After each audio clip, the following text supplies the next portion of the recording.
Welcome to our community. Susie Thomas visiting with you. We've got Dan Gravo, who is the president of Stark County Catholic High Schools in Stark County. And good morning. Good morning, Susie. So the reason I've never heard of this position before is... It is brand new. Okay, yeah, it's that a month old, explains about that. a month old right now. Dan, this is so interesting. First of all, let's get into you and who you are, and then the whole idea of not merging the Catholic high schools in our area. But what is the terminology you use? Sharing governance structure. Shared governance structure. Yes. All right. Well, let's talk about Dan Gravo. Okay, first of all. Who are you? What brought you to this position? What interested you in this? Well, I'm a lifelong resident of Stark County. I grew up in the parochial system at Our Lady of Peace in St. Thomas Aquinas, and I did my undergrad work outside of Cleveland at John Carroll University. I spent 17 years at Walsh University, where I received my master's degree in education, and then served in various roles as a football coach, assistant athletic director, and spent 7 years in the advancement office at Walsh. After there, I spent a couple years at the Early Childhood Resource Center, which is a nonprofit ministry of the Sisters of Charity Health System, so part of Mercy Medical's health system in advancement. And then I spent the last almost 3 years at Malone University. So I've spent a career, in fact, most of my life, involved in faith-based education organizations. Some people hearing this would go, wait a minute, did I hear that right? He was at Walsh and then he was at Malone. How in the world does someone navigate that? Talk about that. Yeah, it was interesting. I have many friends from both places and two fantastic schools, and to have the opportunity to work at both was truly a blessing. So. And did you see differences?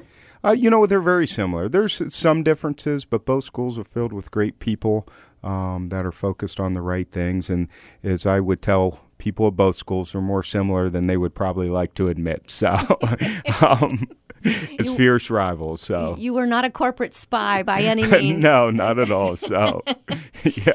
But did you find it hard to root for one versus the other because you're in athletics? Yeah, it was a little bit of adjustment when I began talking to Malone about going to work there, because I had never thought of it. I was at Walsh for 17 years, so it wasn't something I thought, well, maybe someday I'll work at Malone.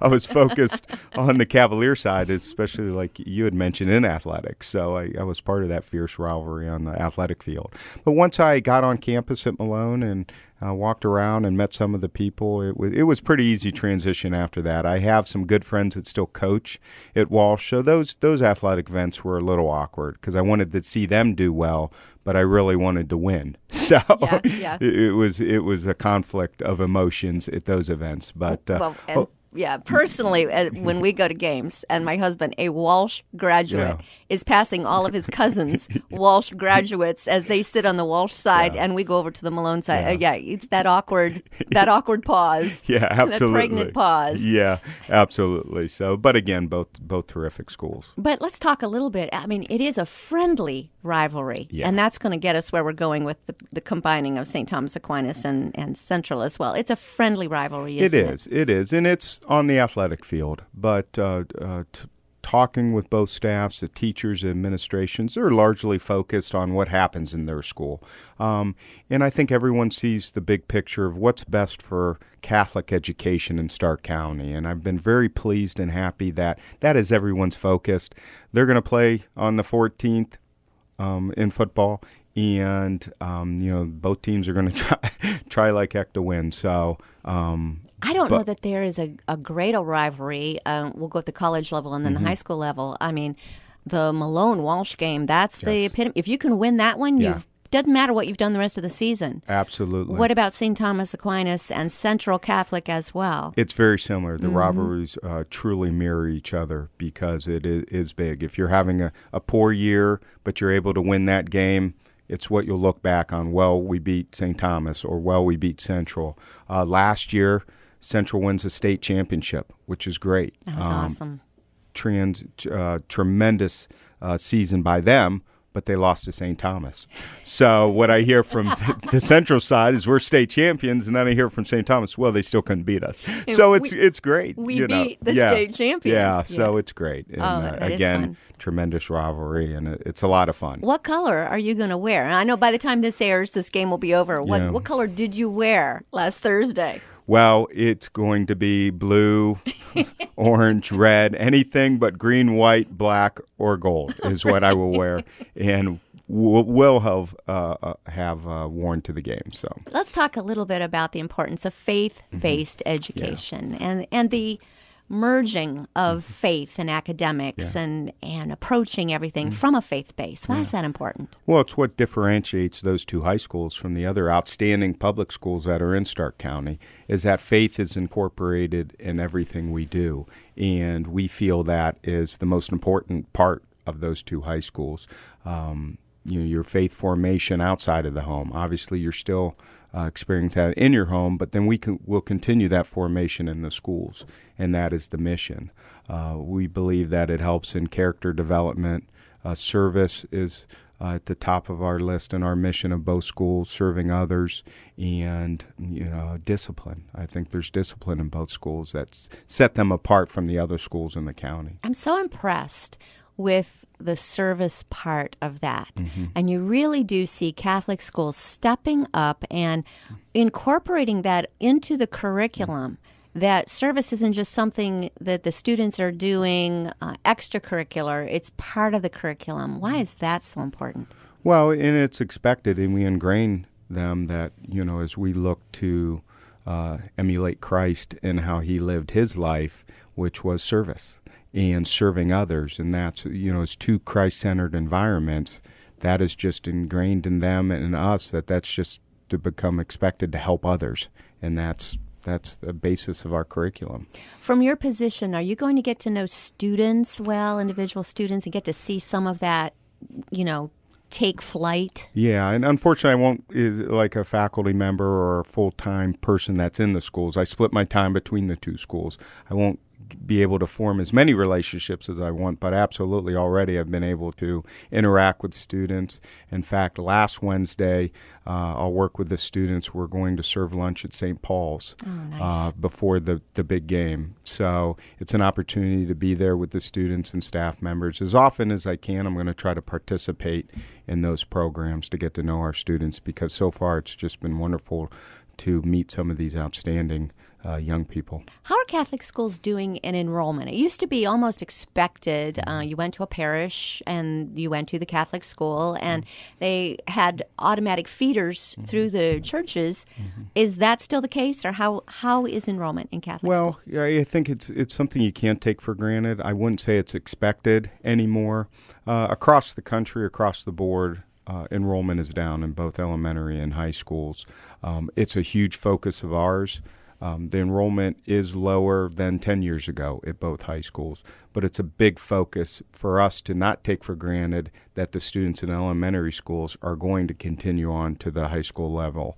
We're putting enrollment plans at both schools that include more personal outreach, more service opportunities at elementary schools, so that we, again, will make it expected almost that you'll continue on to the two high schools. I have to take you back just real quickly. You said enrollment is down everywhere. Is that because there are just fewer people, fewer students altogether? Or is it that families aren't as intentional about seeking out faith-based education that they once were, or what do you see? I would say a little of both. I mean, there are fewer students nowadays, and unfortunately that, I would say, is the case too, as far as they're not as intentional and maybe don't see the value as much as they once did in a faith-based education. But it's our job to make sure they know those positives, as we discussed earlier, of why you want to send your kid to a faith-based high school. So they've come up with this position that didn't exist before. Did they create this for you, or you've somehow found out about it? I found out about it. This was not personally created for me. Hey, we need to hire Dan Gravel. What should we have him do? Yeah. So, it would be nice, but no, that wasn't the case. So they had this idea to have someone oversee both high schools. Yeah. Why? Well, I think it made more sense to, our focus is to strengthen the position of Catholic education in the county. And largely before, every elementary school, every high school operated independently. And I think what this allows is to share a governance structure and share resources, pool the purchasing power, coordinate recruiting and fundraising efforts, share curriculum. What it does, it strengthens both schools. It strengthens the whole system in the county, and it makes more financial sense to have a system in place like this. Kind of comparing this to the non-parochial schools, the Stark County, say, Board of Education. How would you compare those two? Are they similar in role then? Well, it is similar to a North Canton, a Jackson, or Plain Local that has one board. One board will oversee maybe one superintendent/president, and then multiple schools in that system. That's the similar type thing as we're doing. But you're doing it with two schools. Two high schools, similar to what Timken and McKinley did before as two high schools in Canton City. But let's really be clear about this, that this is a look at the structure, but these are two unique entities. You're not merging two high schools. Absolutely. They will maintain their separate identities. The traditions and legacies will remain in place. We're just going to share governance of both schools. Okay. And so when you're sharing governance, what all does that what does that look like? Well, one president, one board will oversee both schools. We will look for ways to coordinate marketing, fundraising, and enrollment from one central position that will work with both schools to help them out with still support in each school, but one person overseeing maybe the enrollment efforts for both schools with a shared message that would mirror each other. So whatever we can do from a centralized position, we will. Obviously, both schools will still have a principal in place, so that's not something you could do. But I think there are a lot of opportunities to coordinate efforts in both schools from a centralized position. When families are trying to make the decision as to what's going to be best for my child, what things should they look at to decide would Central be best? Would St. Thomas Aquinas be best? Is it location or is it more than that? Right now it's geographic based largely. There are a handful of families each year that will decide between the two schools have the opportunity to do so based on their zip code. But right now, St. Thomas largely services the eastern part of the county and Central the western part of the county. But there are opportunities for, like I said, a handful of kids to choose between. And it could be based on hopefully an academic program, something that maybe one school offers that the other wouldn't, or just personal relationship they may have with an administrator or coach at one school or the other. But whatever's best for that family is what we want, as long as they stay in the system. It's probably too soon to ask you what are the strengths of each. You're probably right now getting to know those, yes? Yeah, well, they have a lot of dual strengths as far as I think the quality of education, regardless of the drop in enrollment numbers. The quality they've offered in the classroom hasn't changed. So I've seen that in both schools. There might be a smattering of classes that are offered at one school rather than the other. But I wouldn't say either stands out in one particular area rather than the other. So I think they're both very strong academically. Sports, they're both strong athletic programs, and I think there's programs in the arts that would benefit both kids. So that's for sure. Yeah. Do you? Well, you know what? I'm looking at the clock. I'm going to save that question for after our break. We're visiting with Dan Gravo. He's the newly appointed president of the Stark County Catholic High Schools. We'll be back after these words. You're listening to Our Community.